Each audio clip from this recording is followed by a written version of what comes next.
Hello बच्चों, स्वागत है आपका आकाश हिंदी यूट्यूब चैनल में। और हम लोग लेके आए हैं असर्शन रीजन सीरीज। इस सीरीज में हम लोग सीखेंगे कंसेप्चुअल पॉइंट्स। साथ ही साथ बता दूं कि इस सीरीज से आपके जो स्टेटमेंट टाइप के सवाल गलत होते हैं या जो कॉन्सेप्ट की कमी रह जाती है, उनके एप्लीकेशन में जो भी मिस्टेक आप करते हैं, ठीक है, उनको सीखेंगे। और ये चैप्टर वाइज चैप्टर चलने वाली है, साथ ही साथ नीट 2026 एग्जाम तक चलने वाली है। ठीक है बच्चों, तो आइए स्टार्ट करते हैं आकाश हिंदी यूट्यूब चैनल की असर्शन रीजन सीरीज। और फिजिक्स में ये पहला चैप्टर है ग्रेविटेशन। तो आइए स्टार्ट करते हैं बच्चों। जुड़े रहिए, बने रहिए और देखते रहिए, सीखते रहिए क्या क्या कंसेप्चुअल मिस्टेक आपकी हैं और उनको सुधारने का मौका आपको मिलेगा। तो बच्चों, इसमें पहला सवाल है, angular momentum of an orbiting body is always conserved about centre of rotation, centre of mass of the system. ठीक है, बढ़िया बात है। अगर अपन ग्रेविटेशन की बात करें तो ग्रेविटेशन में जैसे मान लो एक मास m1 है और एक मास m2 है, ठीक है, और इन दोनों का सेंटर मास जाहिर सी बात होगा, तो ये सेंटर मास है। अच्छा, ये दोनों क्या कर रहे हैं, अपने अपने सेंटर मास के अबाउट क्या कर रहे हैं, सर्कुलर मोशन कर रहे हैं। m1 बराबर m2 मान लेते हैं हम लोग, m1 बराबर m2 मान लेते हैं। तो m1 m2 के बराबर है और ये किसके बराबर है, m के बराबर है। और ये दोनों अपने सेंटर मास के अबाउट क्या कर रहे हैं, सर्कुलर मोशन कर रहे हैं। आप देख पा रहे हो कि सर्कुलर मोशन करने के लिए सेंट्रीपिटल फोर्स की रिक्वायरमेंट होती है। सेंट्रीपिटल फोर्स कहाँ से मिलेगा, ग्रेविटेशनल फोर्स से मिलेगा। और ग्रेविटेशनल फोर्स सेंट्रलाइज फोर्स है। ग्रेविटेशनल फोर्स कैसा फोर्स है, सेंट्रलाइज फोर्स है। सेंट्रलाइज फोर्स का मतलब होता है इन दोनों पॉइंट मास को ज्वाइन करने वाली लाइन के अलोंग होगा। ठीक है, तो वही ग्रेविटेशनल फोर्स, ठीक है, इन दोनों को क्या दे रहा होगा, सेंट्रीपिटल फोर्स दे रहा होगा। और ये अपने अपने सर्कल में घूम पा रहे होंगे। अपने अपने सर्कल से मतलब है मास अलग अलग भी हो सकते हैं। तो दो सर्कल बनेंगे, इसमें मास सेम है तो सेंटर मास L/2 पर होगा।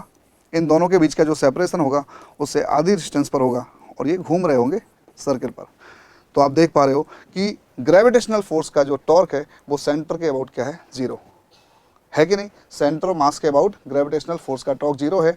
तो जब टॉर्क जीरो है तो एंगुलर मोमेंटम सिस्टम का कंजर्व रहता है। क्या बच्चों बात समझ में आई। तो यहाँ पर पहला स्टेटमेंट सही हो जाता है। दूसरा देखते हैं, gravitational force is a central force always directed towards some point. बिल्कुल सही बात है। तो इसमें जो ग्रेविटेशनल फोर्स है वो सेंटर मास की तरफ एक्ट कर रहा है, इसलिए नेट टॉर्क दोनों पार्टिकल के लिए ग्रेविटेशनल फोर्स का क्या होगा, जीरो अबाउट सेंटर मास। तो हम बोल सकते हैं कि एंगुलर मोमेंटम कंजर्व्ड रहेगा। तो आई थिंक इसका जो ऑप्शन नंबर फर्स्ट करेक्ट होना चाहिए। स्टेटमेंट दोनों सही है और एक्सप्लेन भी कर रहा है। ठीक है बच्चों, आगे की तरफ बढ़ते हैं। अगला क्वेश्चन है जिसमें स्टेटमेंट फर्स्ट क्या कहता है, a planet of mass m rotating in circular orbit of radius around sun of mass m has kinetic energy equal to negative half of potential energy. आपको पता है जब कोई पॉइंट मास सैटेलाइट अर्थ के चारों ओर रिवॉल्व करता है r रेडियस में, तो उसका जो पोटेंशियल एनर्जी होता है वो होता है माइनस का Gm अपॉन कितना r। और काइनेटिक एनर्जी आपको पता है ये पोटेंशियल एनर्जी होता है। और काइनेटिक एनर्जी कितना होता है बच्चों, काइनेटिक एनर्जी होता है हाफ Gm अपॉन कितना r। तो ये पोटेंशियल एनर्जी के मैग्नीट्यूड का आधा है। तो हम बोल सकते हैं कि planet of mass m rotating in a circular orbit of radius r around the sun of mass कितना m has kinetic energy equal to negative half of potential energy. आपको देख ही रहा होगा। ठीक है, बढ़िया बात है।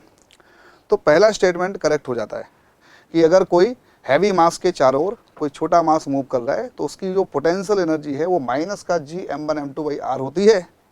और काइनेटिक एनर्जी उस पोटेंशियल एनर्जी के नेगेटिव वैल्यू का हाफ है। ठीक है, यही बोला गया है। Total mechanical energy of the rotating planet is half of the potential energy. तो आपको यह भी बताया जाता है कि जो टोटल एनर्जी होती है वो kinetic energy plus potential energy होती है। और काइनेटिक एनर्जी पोटेंशियल एनर्जी को ऐड कर दोगे तो क्या आएगा, माइनस का Gm अपॉन कितना 2r। तो ये दोनों स्टेटमेंट सही है।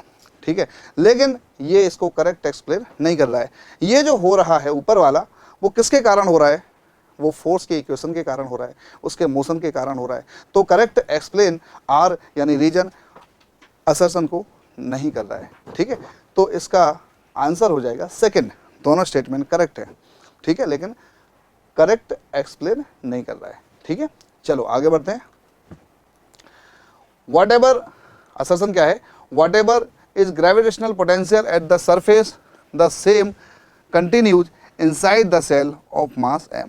सुनो मेरी बात, इसमें बोला गया है whatever the gravitational potential at surface, shell मतलब हॉलो मान सकते हो जिसकी थिकनेस बहुत कम होती है, सारा मास सरफेस पर है, इसका सरफेस का पोटेंशियल होता है ग्रेविटेशनल पोटेंशियल Vg कितना होता है माइनस का Gm/r, सरफेस का होता है। ठीक है, ग्रेविटेशनल पोटेंशियल एट सरफेस कितना होता है माइनस का Gm/r, सभी को पता है। ठीक है, अब बोला गया है कि the same continues inside the shell of the mass m। अब आपको पता है इनसाइड ग्रेविटी जीरो होती है सेल में, Ig इनसाइड कितना होता है जीरो। ये सेल है जिसका मास m है, रेडियस r है, मास m है, रेडियस r है, तो ग्रेविटी यानी gravitational field inside the shell is zero, ये सभी जानते हैं। जब ये जीरो होगा तो हम लोगों ने एक रिलेशन पढ़ा है dv बराबर माइनस का Ig डॉट dr। ठीक है, तो अगर ये जीरो है तो dv सरफेस से सेंटर तक जाओ, किसी पॉइंट तक जाओ इनसाइड, तो dv जीरो होगा, यानी सेंटर से सरफेस तक, जब हम सरफेस से अंदर किसी पॉइंट तक जाएंगे तो dv कितना हो जाएगा जीरो, यानी vs इक्वल टू क्या v इनसाइड हो जाएगा। तो हम बोल सकते हैं कि सेंटर से सरफेस तक पोटेंशियल यानी ग्रेविटेशनल पोटेंशियल सेम रहता है, किसमें, सेल में। ठीक है, चलो अगला जो रीजन है वो क्या है, no gravitational field inside the earth. ये गलत बोल रहा है, अर्थ के अंदर ग्रेविटी होती है बट सेंटर पे जीरो होती है, ये तो सेल की बात हो रही है, तो कहीं इससे ऊपर वाले स्टेटमेंट से इसका कहीं कोई लेना देना है नहीं, तो अकेला एक ही सही मानेंगे, ये गलत हो जाएगा, तो आंसर हो जाएगा तीसरा, थर्ड ऑप्शन इज करेक्ट। ठीक है बच्चों, चलो आपको बात समझ में आ रही होगी, कॉन्सेप्चुअल जो पॉइंट्स हैं उनको समझना अच्छे तरीके से और लिंक करना, क्या आप ऐसे ही सोच रहे थे।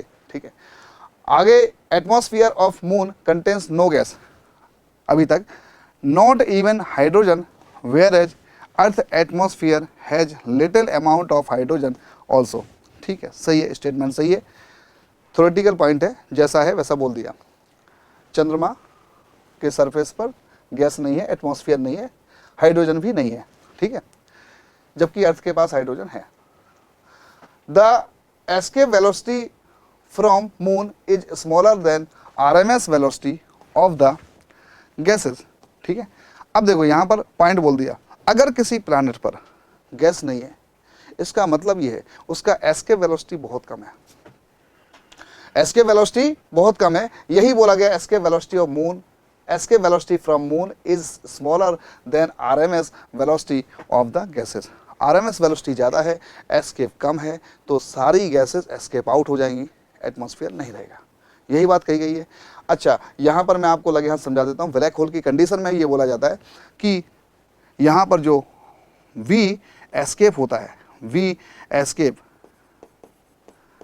Greater than equal to C, where is C is the speed of light, where is C is the speed of light. तो जितना ज़्यादा एस्केप वेलोसिटी बढ़ता जाएगा उतना ज़्यादा अट्रैक्शन पावर बढ़ता जाएगा, और किसी भी मॉलिक्यूल को, किसी भी पार्टिकल को कोई प्लैनेट अपने से दूर नहीं जाने देगा। तो ये जितना ज़्यादा बढ़ेगा अट्रैक्शन पुल उतना ज़्यादा बढ़ता है, अगर ये कम होता जाएगा तो किसी भी मॉलिक्यूल्स को अपनी तरफ, प्लैनेट की जो अट्रैक्ट करने की कैपेबिलिटी होती है वो कम होता वो तो अपनी तरफ अट्रैक्ट करने की जो प्लैनेट की कैपेबिलिटी होती है वो कम हो जाती है। इसलिए ये सही एक्सप्लेन कर रहा है, ऊपर वाला भी सही है और रीजन भी करेक्ट एक्सप्लेन कर रहा है, तो हम इसको मानेंगे कि पहला ऑप्शन करेक्ट होगा, पहला आंसर होगा इसका। ठीक है, ऊपर वाला भी करेक्ट है और ये भी करेक्ट एक्सप्लेन कर रहा है कि एस्केप वेलोसिटी कम है RMS से, इसलिए वहाँ पर एटमॉस्फेयर नहीं है। ठीक, चलो ये जितना ज़्यादा होगा अट्रैक्शन पावर उतनी ज़्यादा होगी, और जब C से ज़्यादा या बराबर हो जाता है तो ये ब्लैक होल की तरह काम करता है, तो प्लैनेट ब्लैक होल की तरह काम करता है, ये सभी ऑब्जेक्ट को अपनी तरफ खींच लेता है। ठीक है, चलो आगे की बात करते हैं बच्चों।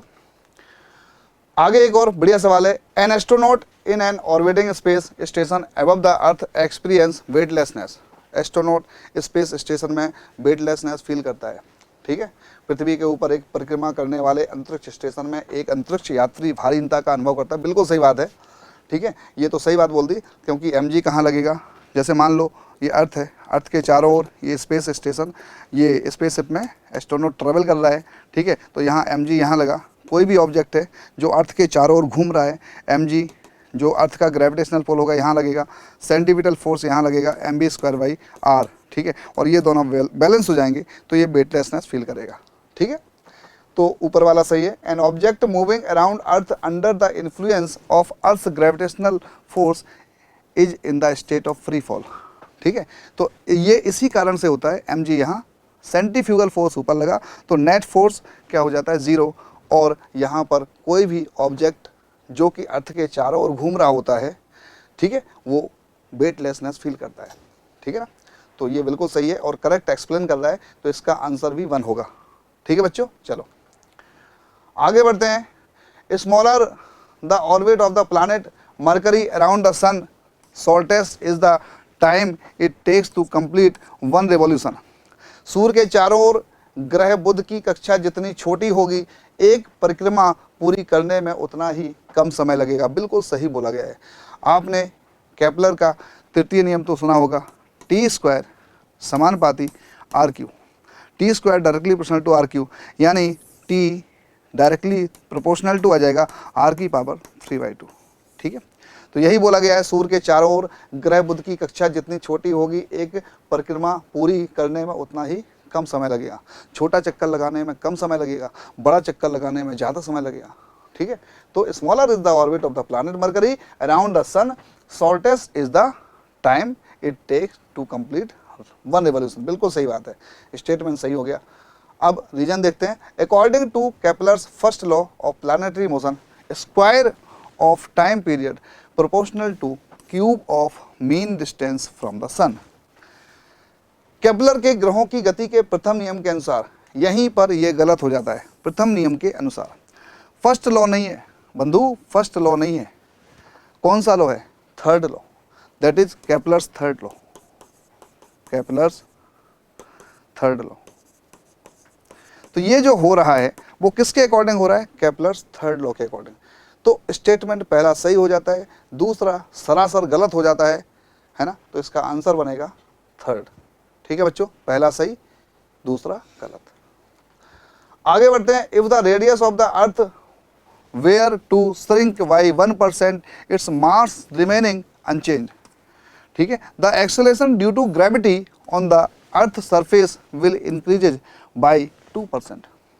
जब परसेंटेज चेंज 5% से कम होता है, तो हम सभी लोग पढ़ाते हैं, आप सभी को पता होगा, वहाँ पर परसेंटेज एरर के फॉर्मूले लग जाते हैं। आपको पता है जी, अर्थ के सरफेस पर जो ग्रेविटी है वो Gm/r² होती है। अगर मास कांस्टेंट है तो आप बोल सकते हो डेल्टा GS/GS इंटू 100 बराबर माइनस का 2 डेल्टा R/R इंटू 100, ठीक है, ऐसा बोल सकते हैं। If the radius of the earth were shrink to 1%, radius कम हो रही तो ये नेगेटिव में आएगा, माइनस का 1% आएगा, ठीक है। तो ओवरऑल आंसर आ जाएगा 2%, ठीक है। रेडियस घटेगी है ना, तो ग्रेविटी बढ़ेगी, मास कांस्टेंट है। तो यदि बोला गया यदि पृथ्वी की त्रिज्या को 1% से सिकोड़ दिया जाए, ठीक है, तो तथा इसका द्रव्यमान अपरिवर्तित रहे, पृथ्वी की सतह पर गुरुत्वीय त्वरण में वृद्धि 2% बढ़ जाएगी। 2% पृथ्वी की सतह पर सरफेस पर ग्रेविटी बढ़ जाएगी। बिल्कुल सही बोला गया है। एक्सेलरेशन ड्यू टू ग्रेविटी, आपके सामने आंसर है, acceleration due to gravity on the surface of the earth is Gm/r। ये गलत हो गया। कितना होता है? Gm/r²। तो पहला यानी ऊपर वाला सही हो गया, नीचे वाला गलत हो गया, ठीक है। एक्सप्लेनेशन की तो बात ही दूर है, एक्सप्रेशन ही गलत है। तो आप बोल सकते हो कि पहला स्टेटमेंट सही है और दूसरा क्या है? गलत है, इसलिए इसका आंसर भी तीसरा होगा, ठीक है बच्चों। आगे बढ़ते हैं। A satellite is orbiting a planet at a certain height in a circular orbit. If mass of the planet is reduced to half, the satellite falls off freely on the planet. ऐसा बोला गया है कि एक उपग्रह एक निश्चित ऊंचाई पर एक ग्रह की परिक्रमा कर रहा है। यदि ग्रह का द्रव्यमान अचानक आधा हो जाता है, ग्रह का, प्लैनेट का मास आधा हो जाता है, तो उपग्रह ग्रह पर स्वतंत्र रूप से गिर जाता है। गलत है, ठीक है। आप ये समझो कि चक्कर लगा रहा है तो उसका पर्टिकुलर कोई ऑर्बिटल स्पीड होगा, v होगा। ऑर्बिटल स्पीड किससे गवर्न होता है? सेंटीपिटल फोर्स से। mg इक्वल टू कितना हो जाएगा आपका? mv²/r, mv0² कितना r, ठीक है। r is the radius of orbit, तो कक्षा की त्रिज्या है। अगर मान लो ये फोर्स आधा हो गया तो ये गिरेगा थोड़ी, है ना। ये फोर्स ही तो इसको चक्कर लगवा रहा था, यही तो सेंटीपिटल फोर्स सेंटीपिटल फोर्स दे रहा था।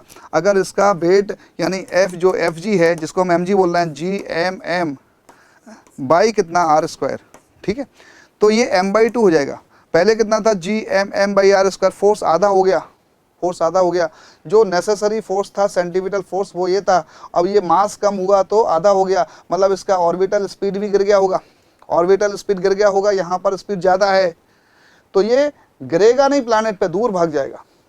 इसके जो एक्चुअल ऑर्बिट की रेडियस है वो पहले ज़्यादा होगी और फोर्स कम हो गया तो फोर्स के अकॉर्डिंग कम होगी। तो पहले ये ज़्यादा रेडियस पे था, इसे चलना चाहिए कम रेडियस पर, इसकी रेडियस ऐसे होना चाहिए था, लेकिन इसकी रेडियस ज़्यादा है क्योंकि इसका वेलोसिटी क्या है, ज़्यादा है। तो आप ये समझो कि ये गिरेगा नहीं, ज़्यादा रेडियस के पाथ पर भाग जाएगा। समझ में आ रही बात कि नहीं। तो यहाँ पर आप ये समझो कि ये जो फॉल ऑफ करेगा, ये जो सैटेलाइट है वो प्लैनेट पर गिर जाएगा, ऐसा नहीं होगा, क्योंकि अभी भी सेंटीपिटल फोर्स है उसके पास, अभी भी मरा नहीं है सेंटीपिटल फोर्स, ठीक है। सेंटीपिटल फोर्स आधा हो गया क्योंकि जी m1 m2 by R square होता है, तो ये गिरेगा तो है नहीं, ये दूर भाग जाएगा। भले इसकी जो सर्कुलर ऑर्बिट है वो सर्कुलर नहीं रहेगी। क्या बात समझ में आ रही, ठीक है। तो इस तरीके से यहाँ पर ये पहला स्टेटमेंट गलत हो जाता है। The speed of satellite around the planet in circular orbit depends on the mass of the satellite. Satellite के मास पर स्पीड डिपेंड नहीं करती है। किसके मास पर डिपेंड करती है, किसके मास पर डिपेंड करती है, प्लैनेट के मास पर डिपेंड करती है। जो ऑर्बिटल स्पीड होता है वो कितना होता है, वी ओ होता है G M by under root G M by R, R radius of the orbit है, ठीक है। तो under root G M by R होता है, ठीक है ना। तो यहाँ पर जो ऑर्बिटल स्पीड है वो पहले कितनी थी, under root G M by R, बाद में मास आधा हो गया तो ऑर्बिटल स्पीड घट गई। अभी स्पीड इसके पास ज़्यादा है तो जाहिर सी बात है ज़्यादा रेडियस पर ये चला जाएगा, दूर भाग जाएगा, सर्कल को छोड़ देगा, प्रेजेंट सर्कल को छोड़ देगा, ठीक है ना। लेकिन गिरेगा नहीं। गिरता तब है जब इसका वेलोसिटी जीरो हो जाता है। तो वेलोसिटी तो जीरो है नहीं, वेलोसिटी इसके पास है, फोर्स ही सेंटीपिटल फोर्स कम हो गया, ठीक है। जैसे मान लो आप ये समझो कि यहाँ पर अगर सेंटीपिटल फोर्स जो चाहिए था, वो पहले सेंटीपिटल फोर्स क्या था, ज़्यादा था, वेलोसिटी ज़्यादा थी। अब सेंटीपिटल फोर्स अचानक गिर जाता है तो ये जो इसके पास जो वेलोसिटी है वो उस सेंटीपिटल फोर्स के अकॉर्डिंग क्या है, ज़्यादा है। तो ये इस तरीके से टेंजेंशियली भाग जाएगा, उस सर्कल को छोड़ देगा। तो दोनों ही गलत है और इसका आंसर आएगा फोर्थ, ठीक है। चलो अगला सवाल है, the gravitational force is a non conservative force, ठीक है। गलत होगी ना बात। ग्रेविटेशनल फोर्स कैसा फोर्स होता है, कंजर्वेटिव फोर्स होता है, इसके द्वारा वर्क डन पाथ पर डिपेंड नहीं करता है। गलत हो गया पहला statement. The gravitational force is a strongest non force, the gravitational force is a strongest non force, ये भी गलत हो गया। गुरुत्वाकर्षण का बल गैर संरक्षीय है, गलत है।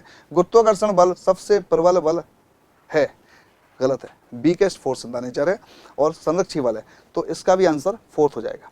चलिए आगे, तो आगे बच्चों देखते हैं अगला सवाल।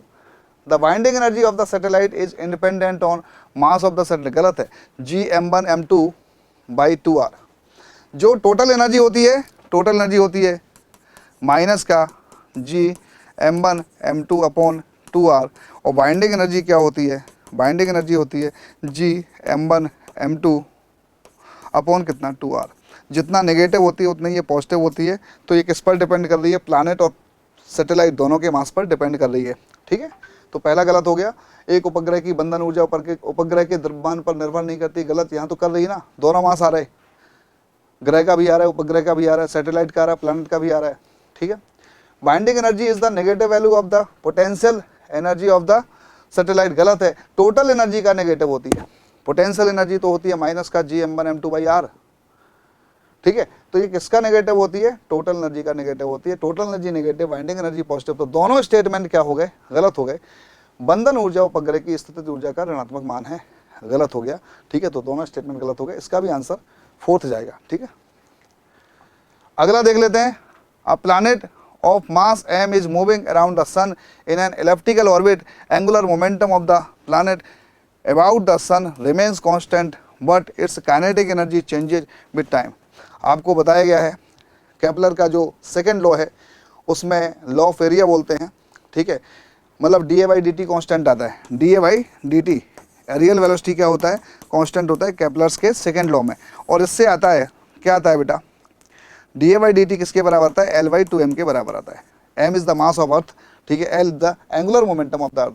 तो जब कोई, ठीक है, सैटेलाइट प्लैनेट के चारों ओर घूमता है एलिप्टिकल ऑर्बिट में, नेचुरल सैटेलाइट की जनरली बात करें, जैसे अर्थ सन के चारों घूम रही है, तो अर्थ का एंगुलर मोमेंटम कांस्टेंट रहेगा। सेकंड लॉ के अकॉर्डिंग एंगुलर वेलोसिटी कांस्टेंट रहेगी, क्योंकि डिस्टेंस चेंज हो रही है तो पोटेंशियल एनर्जी चेंज होगी, काइनेटिक एनर्जी चेंज होगी, टोटल एनर्जी कांस्टेंट रहेगी। टोटल एनर्जी कितनी होती है, अर्थ जब सन के चारों रिवॉल्व करती है तो माइनस का Gmm अपॉन कितना 2a, that is the total energy, और ये फिक्स रहती है।